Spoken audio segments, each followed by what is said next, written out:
22 Colorado playing Nebraska. Okay. We talked about it in the last episode, and the hype was real. The Deion factor is as clear as day. They sell out the Colorado game.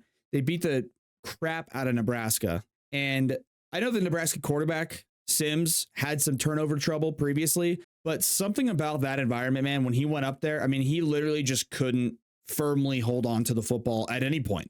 If he did catch it on the snap, he would throw a horrendous throw. But any other time, if he caught it on the snap, he fumbled and exchanged handoff to the running back. Just how many times do you practice that? A billion times. I'll tell you, a billion times. Just doesn't put it into the gut, the pocket for the running back. Hits him in the arm, fumble. Takes another shotgun snap at one point in the game. Low snap, doesn't pick it up cleanly. Tries to grab it one-handed, doesn't pick it up cleanly.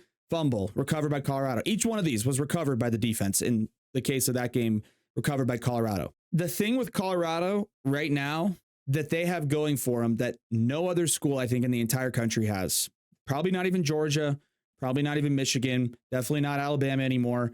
Colorado has that extra tier factor where a lot of teams have an identity in ways of, oh, we're going to dominate the line of scrimmage. Oh, like Tennessee last season, we're going to throw the ball all over the yard. Their defense isn't going to be good. Like every team's got their identity. Alabama thought their identity this year was going to be the line of scrimmage. Turns out it wasn't. And when you have that identity, you try to live to it. You try to play to that as a team and you don't execute.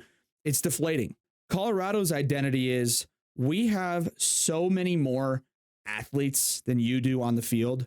We have a head coach who's been there and done that in every sense of the word. And now we have that intangible, sort of intimidating swag factor where even if you're the opponent and you feel like you're a better team against Colorado, you know that at any moment, Colorado could strike back with a plethora of weapons on offense.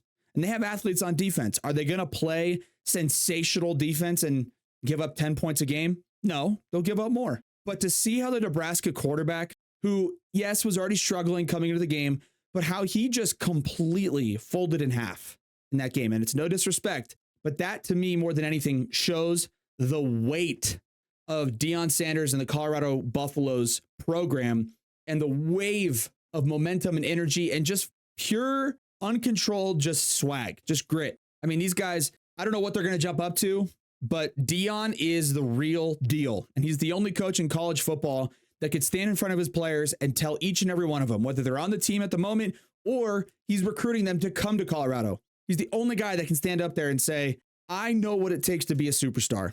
If you heard that from Nick Saban or Kirby Smart or Lane Kiffin or Lincoln Riley, there's a little bit of truth to it. There's a little bit of weight. You can understand it. Oh yeah, they've coached some great players for sure. Deion Sanders has coached some great players and he himself was one of the best players ever. So if I was a recruit or if I was an opponent on a team like Nebraska coming in for their first home game, there's just that extra barrier of almost just inevitableness, if that's a word. There's that extra barrier as an opponent against Colorado of like, man, it just feels like no matter what we do against these guys, they're still going to at least be in the game and also be one play away from just blowing us out. And that's what happened with Nebraska.